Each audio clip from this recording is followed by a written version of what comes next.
you go, oh my word, the Crusaders were like not even a flea on the backside of this horse. They were tinier and more insignificant than this, because here, the Mongols versus the Mamluks is like Clash of the Titans, and you've got these little sort of puny Crusaders in the middle, sort of just weeping and hoping that it passes them by. And that perspective was incredibly important when I first encountered it, because in the West, certainly, I think we massively overrate the importance of the Crusades in the broader scheme of Middle Eastern history.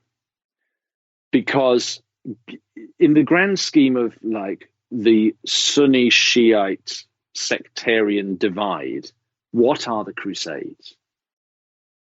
A blip, effectively. You know, this long history, if you write the long history of the Middle East from the Islamic perspective, then, you know, the sort of destruction of the Fatimid Caliphate by Saladin, which has the tangential connection to the Crusades, I suppose, is an important moment. But really, like, the Crusades are a sort of weird little intermission. And people at the time knew this, you know. William of Tyre knew this. He was saying, oh, you know, as soon as the Syria and Egypt get their act together, we're in deep trouble. Everyone recognized that as soon as, you know, the Islamic world of the Near East had sort of a capable unified leadership, the Crusader states were just going to melt. And they did. How long did they last? Not 200 years. I mean, it's a decent length of time, but a tiny, tiny strip of land by the end. And then you go and read sort of Ibn al-Athir's great history. He's really only intermittently concerned with what the Franks, brackets, God curse them, were up to. Much more concerned with who's fighting who in Mosul, or who's doing what in Baghdad, or, you know, let's put all of this into perspective. What's the bigger deal? The fall of Jerusalem to the Crusaders in 1099, which lasts until 1187, or the destruction of Baghdad in 1258 by the Mongols? I mean, it's not even a contest. Absolutely. And also the irony that the name Genghis is pretty popular in the Muslim world today. So, hey, why not? The name Saladin was popular in Renaissance Italy. So there's all sorts of interesting cross-pollination going on there. I met a man in Oxford a couple of years ago. When I was talking about the Templars, I did a talk in Oxford in England. At the end of it, a white guy, Muslim convert, came up to me, and, you know, we were just chatting, and he said he'd converted to Islam when he was married, and had taken the name Saladin. Actually, I think had a sort of sheer cussedness, but it was, yes. So you do occasionally run into a Saladin around these parts as well. Right. And just a little tangent. I think when Kaiser Wilhelm was traveling to Damascus, Syria in the late 1800s, he asked for the tomb of Saladin, where it was located. Nobody really knew. It was basically in ruins, and he paid for the restoration of it and laid a wreath at it that said, from one great conqueror to another. So the memory was alive in the Crusades. But like you said, up until very recent history in the Middle East, the Crusades were just a little curiosity and an odd blip. Yes, and I think in some ways, just to slightly continue that point, that there is, you know, people like, you can draw a line from Kaiser Wilhelm to gadding around the Middle East on that journey through, let's say, the propaganda film after the First World War, Pershing's Crusaders, about the American entry into the First World War in 1917, you know, framed you can still see the poster for this film is unbelievable. It's like Pershing dressed up in Crusades gear. To Eisenhower talking about a new crusade ahead of D-Day, to all the way through to 2001, September 16, 2001, with George W. Bush calling, I mean, I still desperately hope accidentally, the war on terrorism a crusade. I mean, and this I think is a big part of having fed back, if you like, into the extremist Islamist world, which, important caveat, represents a tiny fraction of the worldwide Islamic community. But still, we fed it back in almost to this machine. And by being obsessed with the Crusades ourselves, have sort of gifted this propaganda tool to groups like Al-Qaeda and ISIS in the modern age.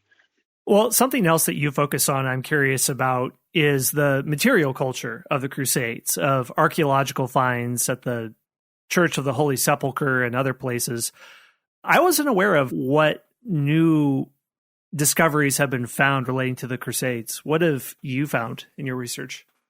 I mean, I've been drawing on the recent restoration work at the Edicule, and where there were some layers taken off the tomb within the shrine of Christ's tomb. What I'm looking for when I'm writing these books are trying to weave the material culture into political story is really important. So small fragments of detail that take you a little bit closer towards what the world would have looked like can be of immeasurable value, particularly when you're writing narrative history.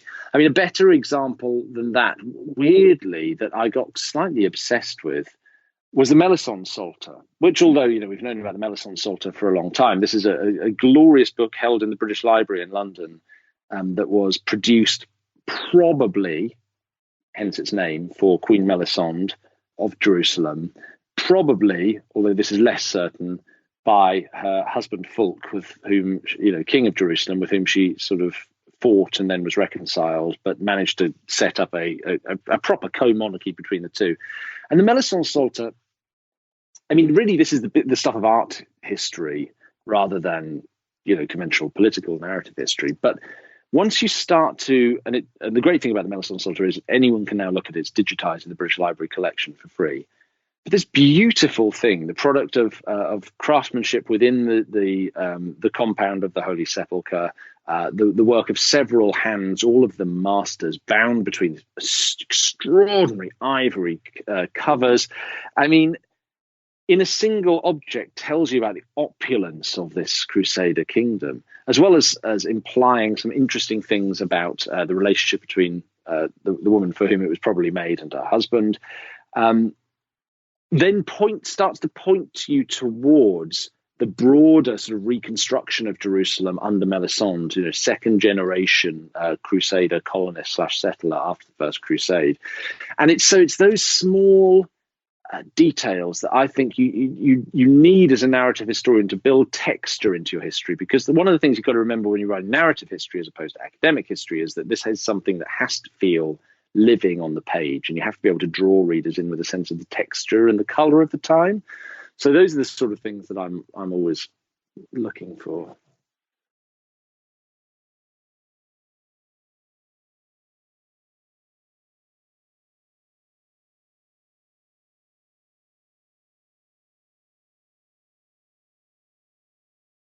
Well, this is a good story, and this returns us slightly to where I started talking, which was about how do we set the temporal parameters? How do we start and end the Crusades? And 1492 is, to me, a good time to end the story, a book like this about the Crusades, because in the first instance, it's the end of the Reconquista. So the 1st of January, 1492, the last Islamic ruler of Al-Andalus, the Emir of Granada, leaves the Alhambra, symbolically hands it over to the Catholic monarchs, Ferdinand and Isabella, departs for North Africa. So that in itself is a useful point. The end of the Reconquista, a good point at which to end the medieval story. However, you double down, because in the crowd that day is Christopher Columbus. And Columbus, I don't need to tell you what else he does in 1492, of course. Encounters with the New World. But when he comes back, writes to the Catholic monarchs to say sort of what he's just found over there across the seas, and frames it very much in the language and the shape of crusading. He's talking about. I'll quote actually. He said, "We should hold great celebrations and render solemn thanks to the Holy Trinity with many solemn prayers for the great triumph that you'll have, by the conversion of so many peoples to our holy faith, and for the temporal benefits which will follow, for not only Spain, but for all Christendom. All Christendom will receive encouragement and profit." And that sort of cycles us back to Adam of Bremen. It's about souls, but it's also about stuff. This is the language of crusade. It's about converting or killing people, and it's about acquiring new resources. And so I think that moment in 1492 is genuinely a historical pivot point at which these energies that have been focused to the east towards Jerusalem and everywhere else that has become a target of crusading have suddenly now flipped, and you start to see all of these impulses built up over 400 years focused on the New World. Now, but that's a I'm not going to say that explains everything about the history of the New World, the early history of the Americas, but it's an important element in the picture. And for the purposes of writing Crusaders, when you can deliver that, through a single character, Columbus, from standing watching the Alhambra fall to writing back saying, "Hey, you never guess what I saw over there." I mean, it's almost too perfect. It's almost too perfect. It just works so well, and it just fits on the page. And it's exactly the sort of thing, to return to a theme, that as a narrative historian, you must embrace. Hey everyone, Scott here. One more brief word from our sponsors.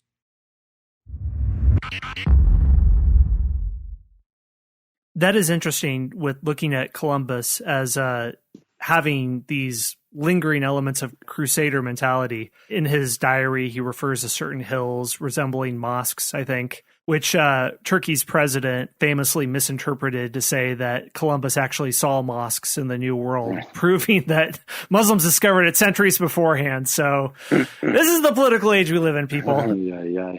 Well, I'm curious, as you look on the Crusades and you describe this mentality where there was of course, a spiritual religious element combined with mercantilism, leading to trade possibilities and conquest possibilities in the Middle East that could now be turned west instead of east. Do you see a connection point between that and today? Was that something that was mostly left behind once we reached the age of exploration, or do you see lingering elements that still lasted for centuries? Between the sort of the faith-based conversion and the acquisitive aspect of conquest, you mean? Yeah, and other things you might see too. I mean, we're stepping well outside my territory here, so I'm only going to speculate as a layman rather than an expert. But I would hazard a guess that there is something of this in, certainly there are aspects of this in British imperialism, 19th century British imperialism. You know, the sort of the parish, the village rector kind of colonialist who goes out with a sort of patriarchal Anglican sort of worldview and helps the poor savages in Africa. Do you know what I mean? Right. I think there is a sort of a didactic Christian quality that I sense in certainly later 19th century British imperialism. As I say, this is not my expert period, but this is just a sort of hunch that I have. And as I say, I think if you spool forward a little bit, now, actually, this is something that you often hear leveled, usually by super drunk guys or crazy people in bars. And you must have sat next to this guy in the bar, right? If you go to bars, I certainly have, and I do. You sit next to the guy in the bar, and you make the mistake of somehow getting onto politics, and eventually starts telling you about the Second Gulf War and how it was all about the oil, man. And to what extent do you engage with sort of conspiracy theory? Well, I always try and bite my tongue, but seldom manage to do so very effectively. And you start to look. Of course, what we see, and I'll say this from a British perspective as much from an American perspective, if we think back to 2003, what were the sort of driving impulses of the Western leaders in the UK and United States at that time, Bush and Blair?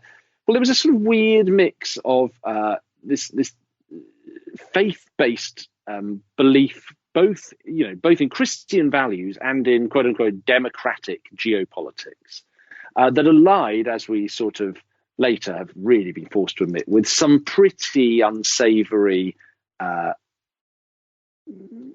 financial or economic kind of goals that are being pursued, not necessarily by those two leaders themselves, but certainly that there were interests within the sort of high level involved in that decision-making process. So I suppose it's something that we continuously say still it bubbles away in the world today. Like, to what degree are leaders acting according to the principles of their own faith, even if that isn't religious faith. It can be the sort of the modern unquestioning faith